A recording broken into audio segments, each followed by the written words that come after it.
मैं सर्वप्रथम माननीय मंत्री महोदय का स्वागत करता हूं और आज हमारे इस पत्रकार वार्ता में हमारा आमंत्रण स्वीकार करने के लिए और आज उपस्थित होने के लिए मैं सभी पत्रकार बंधुओं को प्रणाम और उनका स्वागत करता हूं।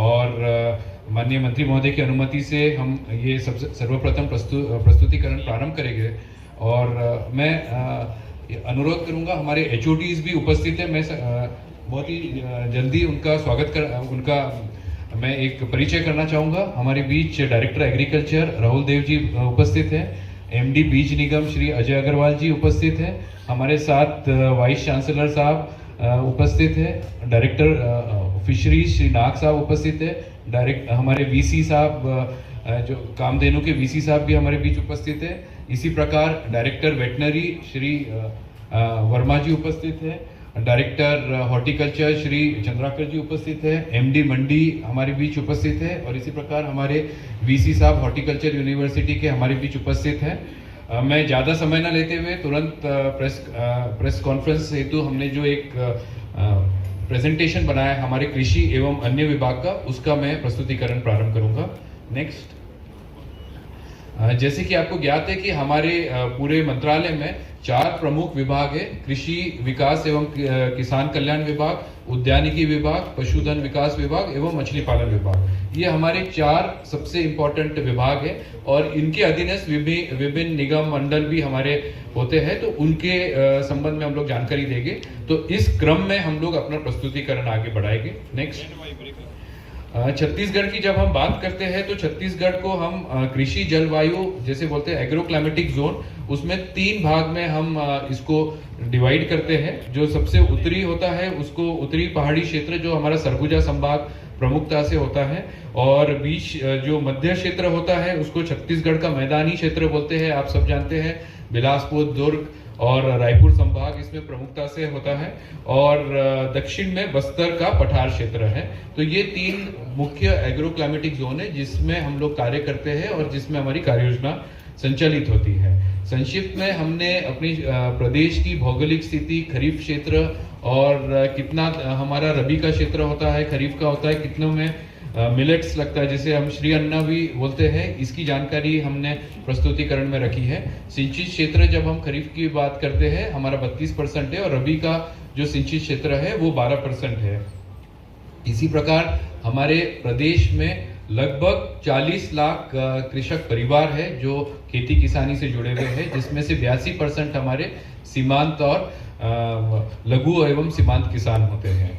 और फसल सघनता जो होता है कि एक खेत में 2 बार से ज्यादा जो हम लोग फसल उगाते हैं वो 138% है। नेक्स्ट। आज अब हम कृषि विभाग के प्रमुख योजनाओं के संबंध में आपसे संवाद रखना चाहेंगे। कृषक उन्नति योजना हमारी सबसे महत्वपूर्ण योजना में से है। ये इस योजना का जो मुख्य उद्देश्य है किसान की आय में वृद्धि लाना, इसके साथ ही हमारा क्रॉप डाइवर्सिफिकेशन, उत्पादकता बढ़ाना और काश्त की लागत में कमी लाना इसका प्रमुख उद्देश्य होता है।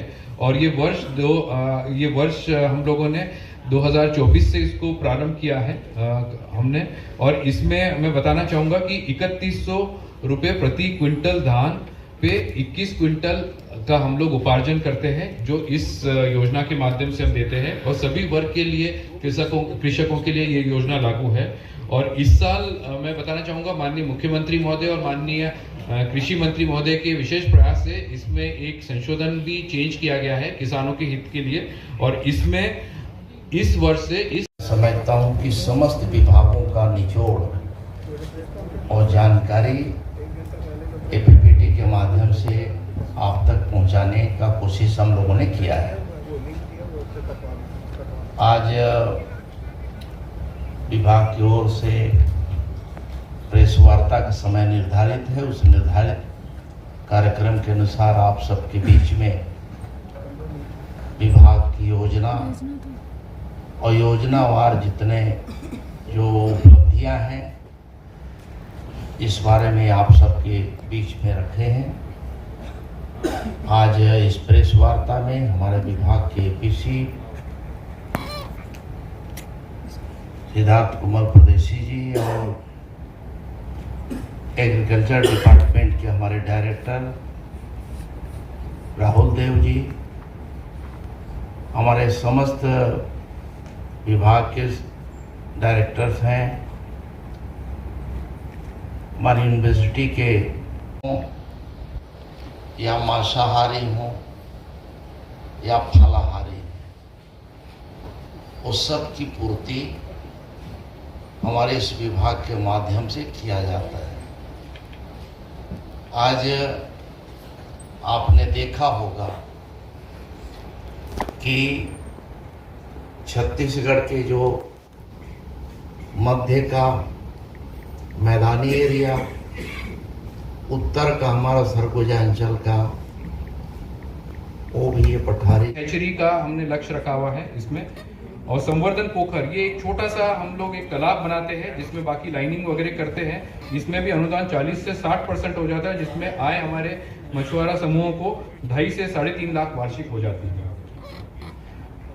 फुटकर के रूप में हम लोग जो हमारे मछुआरा समूह है और हमारे जो मछुआरा समुदाय की हितग्राही है, उनको हम लोग आइस बॉक्स, तराजू, बांट वगैरह भी वितरण करते हैं। साथ ही साथ उनके नए तालाब जो बनते हैं प्रधानमंत्री मत्स्य संपदा योजना के माध्यम से भी हम लोग उनमें अनुदान के रूप में उनको राशि देते हैं। और ये आप देख रहे हैं पखानजूर है और हमारे बस्तर वगैरह के क्षेत्र है, वहाँ पर ये बहुत अच्छा कार्य हो रहा है। ये एक आधुनिक तकनीक है जो आप सबके लिए एक नवाचार के रूप में बायो फ्लॉक पॉन्ड के रूप में इसमें पूरा लाइनिंग करते, एरेटर लगाते हैं, साथ ही साथ बीज उन्नत इसका देते, जिससे कि उसकी ज़्यादा से ज़्यादा प्रोडक्टिविटी हो जाए। और इसमें हमारे जो किसान मछुआरा समूह है, ये लाखों के रूप में 11 से 13 लाख तक की आमदनी इसमें बना रहे हैं और ज़्यादा बड़ा तालाब नहीं लगता, ये अपने निजी एरिया में इसमें कर रहे हैं। नेक्स्ट, ये एक फिश फीड प्लांट भी बहुत अच्छे से हमारे यहाँ चलता है, क्योंकि जितना भी हम डेवलप कर रहे हैं इसमें भी हम लोग योजना के माध्यम से हम अनुदान राशि देते हैं। और अलग अलग इसमें कैटेगरी का रहता है कि एक दिन में 100 टन या तक की क्षमता तक का इसमें जाता है फीड का। तो इसकी ये पूरी इकाई है जिसको हम लोग प्रमोट कर रहे हैं। केज कल्चर के रूप में हमारे जो बांध है और इसको हम लोग विभाग में जोड़ के कर रहे हैं। और साथ में मैं ये भी बताना चाहूँगा कि हमारे जो खदान है, जो पहले जो रिक्त हो गए, जो खतरनाक भी बन जाते हैं, वहाँ भी पानी जो भर जाता है, उसमें हम लोग केज कल्चर के माध्यम से जिला प्रशासन के सहयोग से हम लोग काम करते आ रहे हैं। आज जाके 606 करोड़ हो गया है, जो हम चौथे नंबर पे आ गए हैं और वृद्धि इसमें 45% इसमें हो गई है।